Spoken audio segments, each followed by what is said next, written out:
سرورا شاہ کریما دستگیرا اشرفا سرورا شاہ کریما دستگیرا اشرفا۔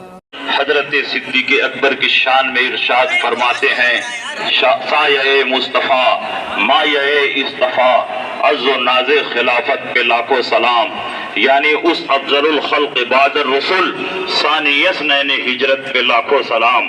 اور مولا علی کی شان میں عرض کرتے ہیں مرتضی شیر حق اشجع الاشجعی باب فضل ولایت پہ لاکھوں سلام۔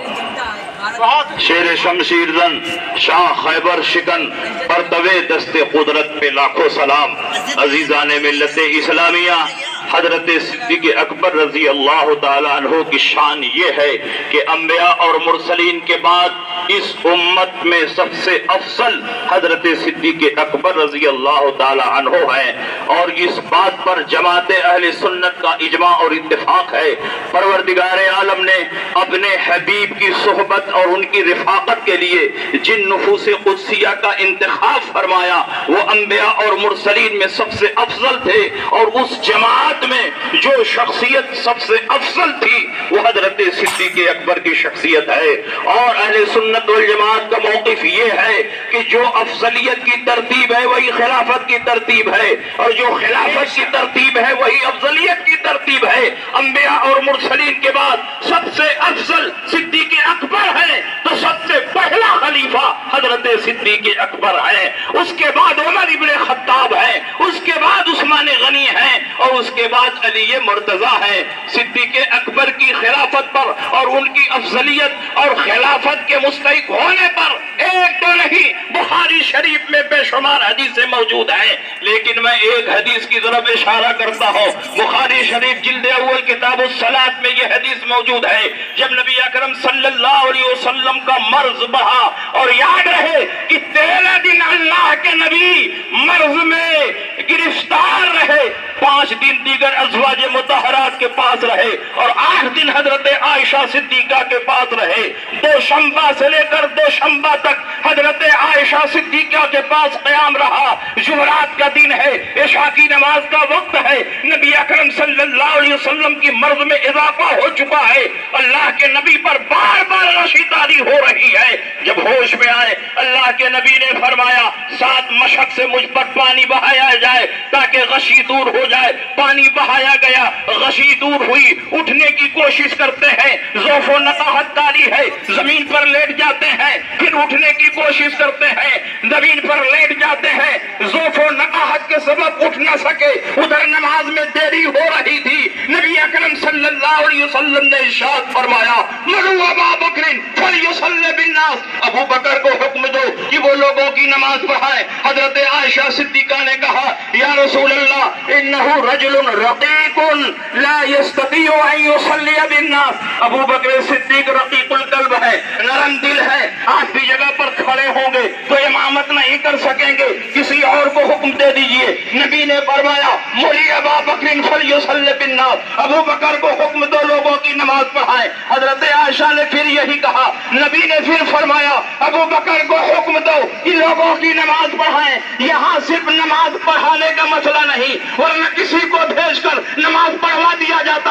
وہاں حضرت علی بھی موجود ہے، حضرت عباس بھی موجود ہے، اور عبداللہ ابن عباس بھی ہے، دوسرے صحابہ بھی ہیں، لیکن نبی اکرم صلی اللہ علیہ وسلم حضرت صدیق اکبر کی خلافت کی طرف اشارہ فرمانا چاہتے ہیں۔ صدیق اکبر کو نبی اکرم صلی اللہ علیہ وسلم نے پوری شدت اور اصرار کے ساتھ اپنے مسلح پر کھڑا کیا، اور دنیا والوں کو یہ پیغام دیا کہ آج میری زندگی میں جو میرے مسلح پر کھڑا ہو کر صحابہ کی امامت کرے گا، میرے وصال کے بعد وہی ملت اسلامیہ کا خلیفہ ہوگا۔ سبحان اللہ سبحان اللہ۔ نبی اکرم صلی اللہ علیہ وسلم کی حیات ظاہری میں 17 وقتوں کی امامت حضرت صدیق اکبر نے فرمائی. حضرت علی فرماتے ہیں وہاں میں موجود تھا, میں بیمار بھی نہیں تھا, صحت مند تھا, لیکن نبی اکرم نے مجھے نہیں آگے بڑھایا, صدیق اکبر کو آگے بڑھایا.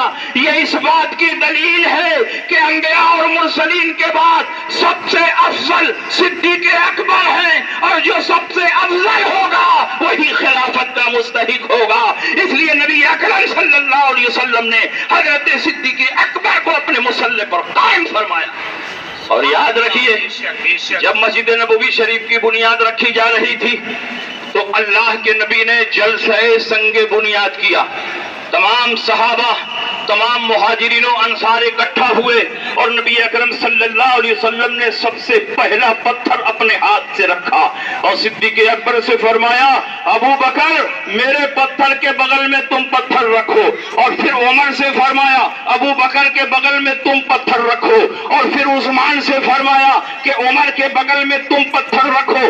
جب مسجد نبوی کی بنیاد رکھی جا رہی تھی پہلا پتھر نبی نے رکھا, اور اس کے بعد سب سے پہلا پتھر صدیق اکبر نے رکھا, اس کے بعد عمر نے رکھا, اس کے بعد عثمان نے رکھا. یہ اس بات کی دلیل ہے کہ نبی کے بعد پہلا خلیفہ ابو بکر ہوں گے, اس کے بعد عمر ہوں گے, اس کے بعد عثمان غنی ہوں گے.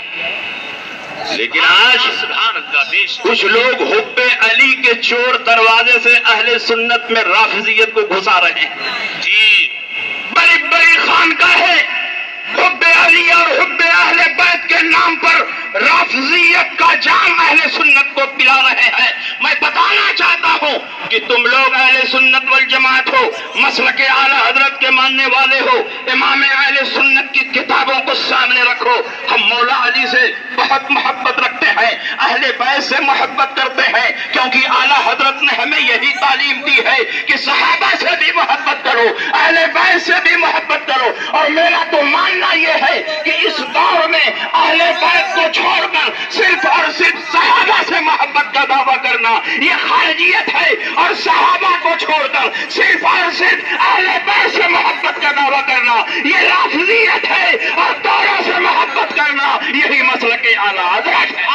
سبحان اللہ. اہل سنت کا ہے بیڑا پار, اصحاب حضور نجم ہیں, اور ناؤ ہے عطرت رسول اللہ کی. اور سنیے, جو لوگ کہتے ہیں کہ پہلا خلیفہ حضرت علی کو ہونا چاہیے اس لیے کہ رسول پاک نے مقام غدیر میں حضرت علی کرم اللہ تعالی وجہ الکریم کی جانشینی اور آپ کی خلافت کا اعلان کیا. نبی اکرم صلی اللہ علیہ وسلم نے مقام غدیر میں خطبہ دیتے ہوئے ارشاد فرمایا من کنت مولا فعلی مولا, میں جس کا مولا علی اس کے مولا. یہ رافضی کہتے ہیں مولا کا معنی ہے. ابھی گاڑی دور ہے, آپ لوگ بیٹھے, بیٹھ جائیں آپ حضرات, بیٹھ جائیں. آپ لوگ بیٹھے تقریر سنیں انشاءاللہ تعالی. بیٹھ جائیں آپ حضرات, بیٹھ جائیں, سارے لوگ بیٹھ جائیں. جی ہاں, ابھی 10 منٹ لگے گا, اتنے میں ہماری تقریر مکمل ہو جائے گی. بیٹھ جائیے, بیٹھیے بیٹھیے, بیٹھ جائیں, سارے لوگ بیٹھ جائیں بھائی, آرام سے بیٹھ جائیں. ماشاءاللہ. جی بولیں. نبی اکرم صلی اللہ علیہ وسلم نے مقام غدیر میں ایک تاریخی خطبہ دیا, حضرت علی کے فضائل اور مناقب بیان فرمائے, اور اسی خطبے میں آپ نے ارشاد فرمایا من کنت مولا فعلی مولا, میں جس کا مولا علی اس کے مولا. رافضی کہتے ہیں یہاں مولا کا معنی خلیفہ ہے, اور حدیث کا مطلب ہے میں جس کا خلیفہ میرے بعد علی اس کے خلیفہ. لیکن میں بتانا چاہتا ہوں مولا کا معنی صرف خلیفہ نہیں ہوتا ہے, مولا کے بے شمار معنی ہوتے ہیں. مولا کا معنی مالک ہوتا ہے, مولا کا معنی سردار بھی ہوتا ہے, مولا کا معنی غلام بھی ہوتا ہے, مولا کا معنی آزاد کرنے والا بھی ہوتا ہے, جس کو آزاد کیا جائے انعام دینے والا, جس کو انعام دیا جائے محبت کرنے والا, ساتھی, حلیم, پڑوسی, مہمان, شریک, بیٹا, چچا کا بیٹا, بھانجا, چچا, داماد, اس قسم کے بے شمار معنی آتے ہیں. اور جب کوئی لفظ کئی معنوں میں مشترک ہو تو جب تک کوئی قرینہ موجود نہ ہو کسی ایک معنی کی تعین نہیں ہو سکتی ہے. یہاں مولا کا معنی دوست ہے, یہاں مولا کا معنی محبوب ہے, اس کا قرینہ اسی حدیث میں موجود ہے. رسول پاک نے اسی حدیث میں آگے ارشاد فرمایا اللہم والے من والا وعد من عادا، اے اللہ اس سے محبت فرما جو علی سے محبت کرے، اور اس سے دشمنی فرما جو علی سے دشمنی کرے۔ اس کا مطلب یہ ہوا کہ مقام غدیر میں رسول پاک نے مولا علی کی خلافت کا اعلان نہیں کیا تھا، بلکہ مولا علی کی محبت کا اعلان کیا۔ سبحان اللہ۔ سنیے، وصال سے کچھ پہلے نبی اکرم صلی اللہ علیہ وسلم کی بارگاہ میں ایک خاتون آئی، انہوں نے سرکار سے ایک مسئلہ پوچھا، سرکار نے جواب عطا فرمایا۔ جب جانے لگی تو انہوں نے پوچھا یا رسول اللہ پھر میں آؤں اور آپ کو نہ پاؤں تو میں کس سے رجوع کروں، میں کس سے مسئلہ پوچھوں؟ تو رسول پاک نے ارشاد فرمایا اب آؤ اور مجھے نہ پاؤ تو صدیق اکبر سے مسئلہ پوچھنا۔ یہ اس بات کی دلیل ہے کہ جو ذمہ داریاں میں ادا کر رہا ہوں، جو کام میں کر رہا ہوں، میرے بعد وہی کام صدیق اکبر کریں گے۔ اس لیے حضور کے بعد پہلا خلیفہ صدیق اکبر ہے، دوسرا خلیفہ عمر ابن خطاب ہے، تیسرا خلیفہ عثمان غنی ہے، اور چوتھا خلیفہ علی مرتضیٰ۔ پھولوں کی مہکار میں وہ، جنگل میں کوثار میں وہ، سورج چاند ستاروں میں مومن کے کردار میں وہ۔